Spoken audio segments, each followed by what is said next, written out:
Hello everyone. Today we're going to be learning how to start formatting references in APA format using the 7th edition of the manual. Here's our agenda for this short video. We're going to be talking about the 7th edition, about formatting your APA paper in general. We're going to be taking a look at two specific types of references, articles, and books. So the 7th edition, I hope by now that you have all obtained your copy of the 7th edition in whatever format you choose. We absolutely can no longer use the 6th edition, and the new edition came out in late 2019, but copyrighted as 2020. Now we move on to some details in regards to formatting your APA paper. First of all, you want to make sure that you have exactly 1-inch margins on all 4 sides of your paper.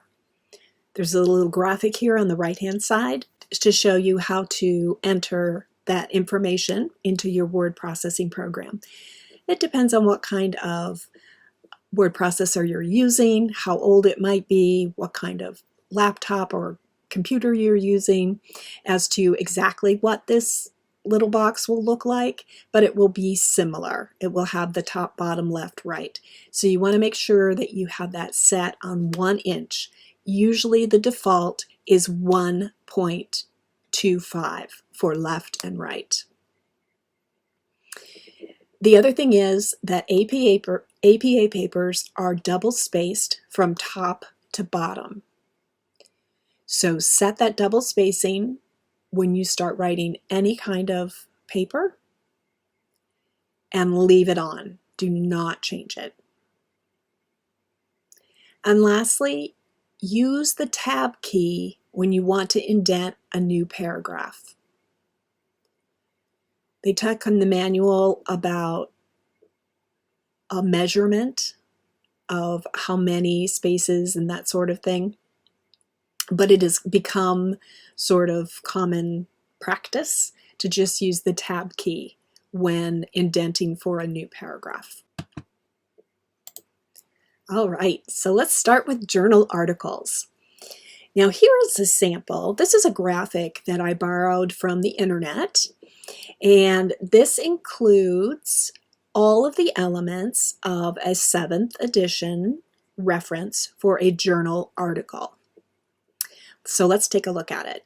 The first element is the author's name. And in this case, we just have one author, Ruxton, and the first initial C. It was published in 2016.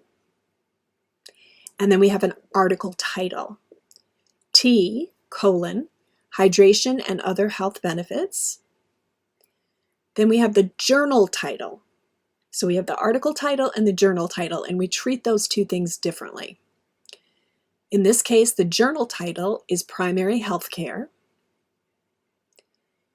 Then we have a volume number, and sometimes we have an issue number. And so you can see how those are displayed here, 26 and 8.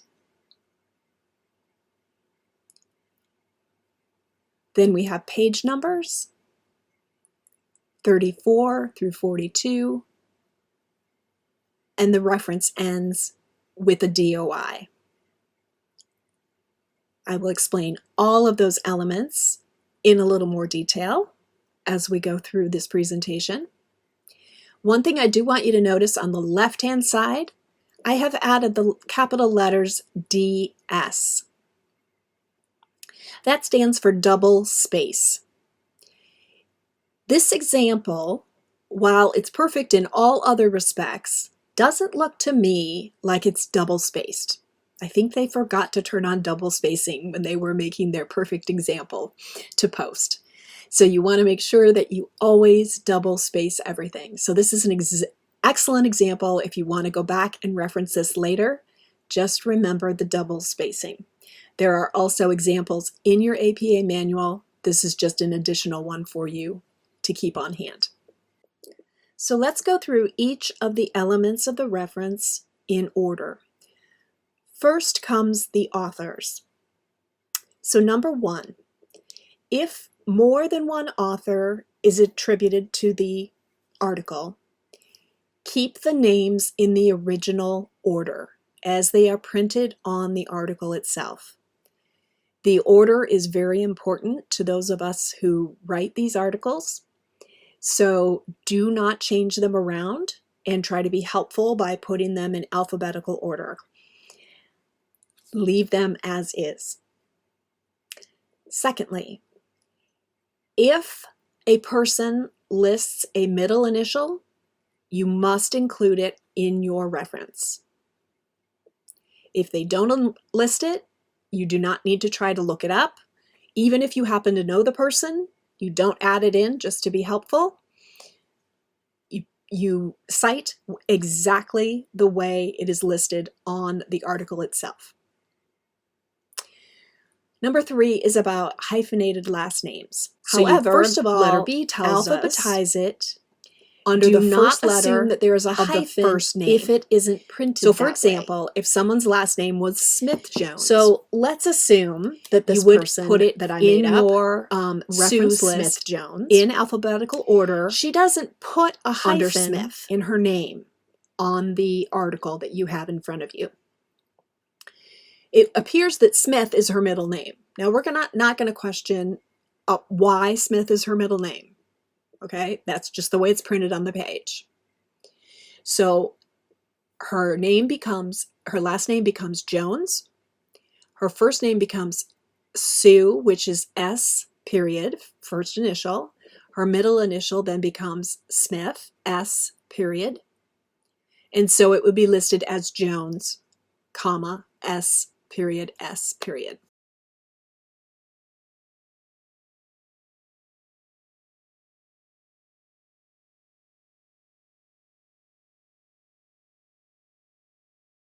The whole point of writing references is that so others can find the articles that you have cited and are able to use that information in their own research. And if you don't cite something properly, they will never find it because of the way that databases are structured nowadays. Okay, enough on that point.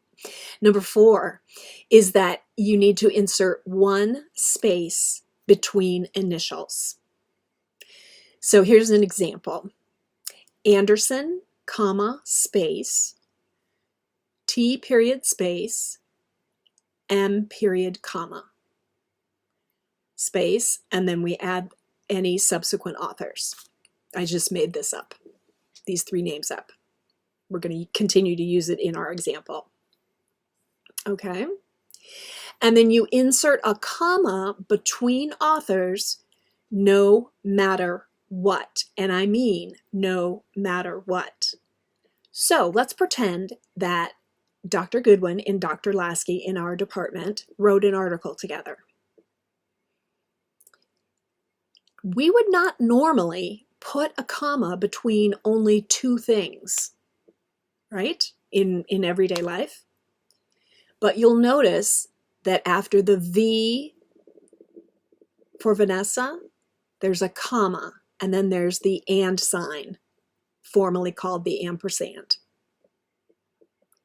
So no matter what, you put a comma after every single author's name, except for the very last one, of course. The year comes next.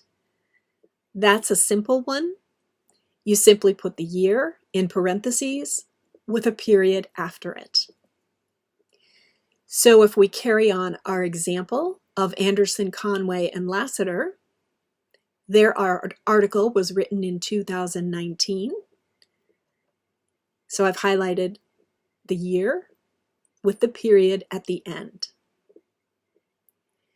If it helps, each element of a citation ends in a period, with one exception, and I'll explain that when we get there. Next is the article title.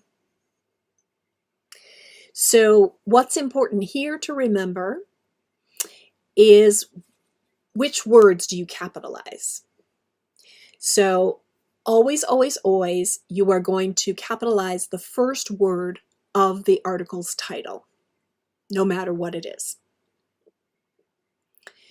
Many titles in journal articles have colons in them, and you will always capitalize the first word after a colon. Now, here's something deceptive.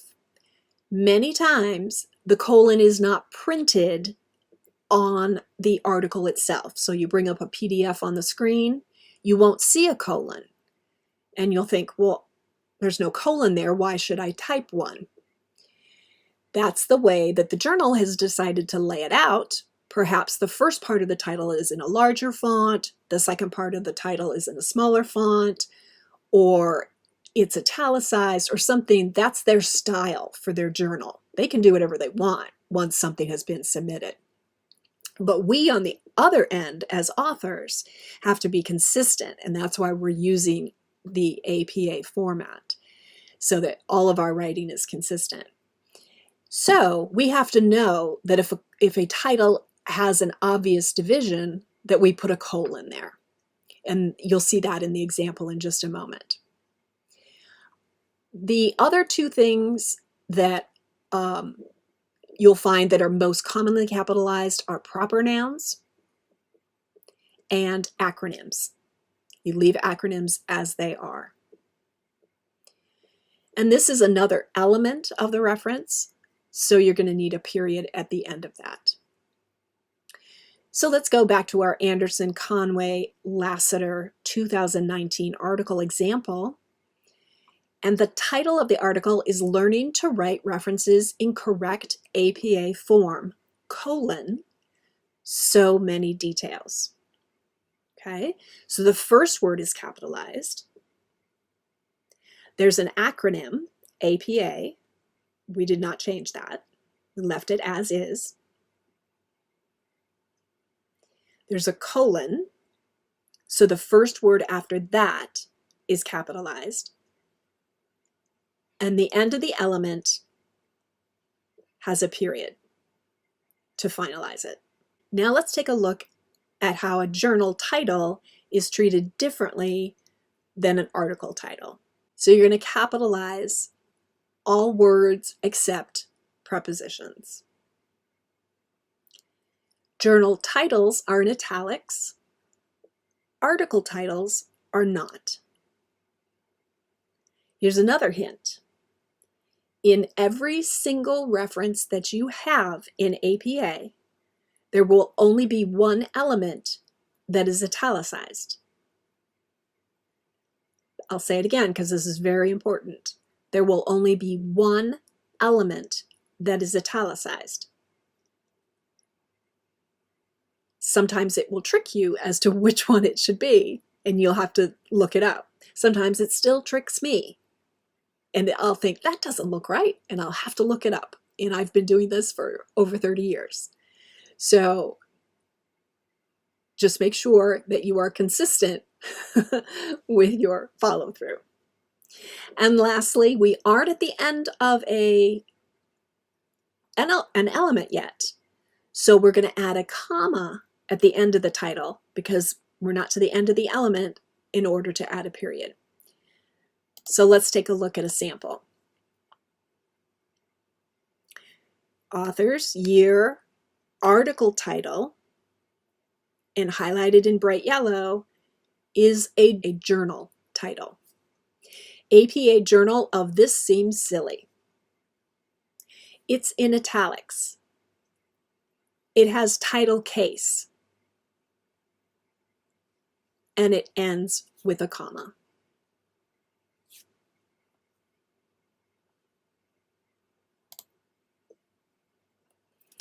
Next, we add on the volume number and the issue number. These are pretty straightforward, except that sometimes it's tricky to find them.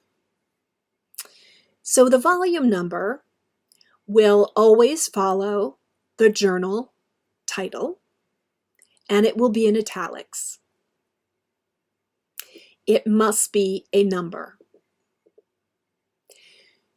Some publishers like to be creative and put months or seasons, such as spring or fall.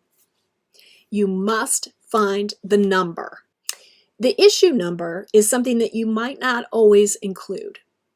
There are some specific rules about when you must include this, and it gets very complicated.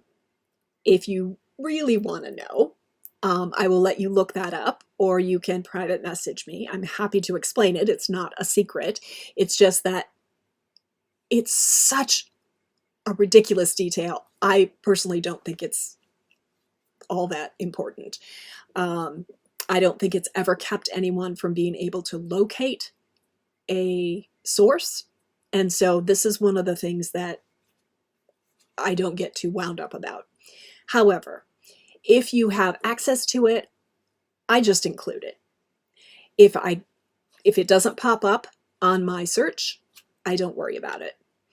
If you do have it, you do not put it in italics. So volume number is in italics, issue number is not in italics. Issue numbers have parentheses around them, and then you add a comma at the end. So if you have only the volume number, you end with a comma. If you have the volume and the issue number together, you also end with a comma. Let's take a look at the example. So there's the volume number in italics, and in parentheses, not in italics, would be an issue number, and it ends with a comma. All right, then we come to the very last piece of this element, and it's page numbers. So you're going to list them all inclusively. So if it starts on page 1 and it goes through page 17, let's say, you simply put 1-17. Occasionally, a journal will skip pages. Some journals use advertisements, and there will be a need to skip pages. So you would list them exactly as I have it printed here, 5 through 9, a comma, a space, and then the remaining pages, 11 through 14, or whatever it might be. And then this is the end of the element, so you would add a period. So let's take a look at that. And that's a whole lot of words to just say something as simple as 45-58, period. All right, the very, very last piece of an article reference is the DOI. Now, whoops, deleting that little graphic there. I have what I call the 5-minute rule, because DOIs have changed over the years since they started using them and since they started requiring them in APA format. It used to take forever to try to locate them. It has become much more simple nowadays. This probably isn't going to seem very scholarly to you, but here's, honest to goodness, here's the quickest way to find it if you don't already have the DOI. And by the way, DOI stands for Digital Object Identifier. It's simply how the library categorizes all of this. So my 5-minute rule is that if you can't find it within 5 minutes, stop looking and cite the publisher's website address. And that is the backup as listed in the APA manual. That part is not something that I made up as part of my rule. But you can pull your hair out and look for hours on some of these. And it really has gotten much, much easier in the last few years. So let me show you the quickest shortcut that I have been able to find. Copy and paste your article title, not the journal title, the article title, into, say, Google, whatever search engine you like, and add DOI at the end of the title, like it's another word. Hit return, and you'll get one of two things. well, one of three. If it's ridiculously obscure, you might not find it. But if it's a mainstream journal, you'll get one of these two things. A direct link to the journal, to the article itself. Very often you can download a PDF of it, or you will at least get the reference information about the article. You want to look for something when you click on these links that begins with https:// and it must contain doi.org to be considered a DOI. Otherwise, it's some other sort of reference, which could possibly be okay. There are a lot of ERIC documents, ERIC, which is a repository, another database that is used quite frequently. It's open source. And there's a special way to cite that. You just put the ERIC document number. Basically, it's just listed at the very end of your reference. If you are familiar with APA at all, you know that in several previous editions, we used to include retrieved from those words before the DOI.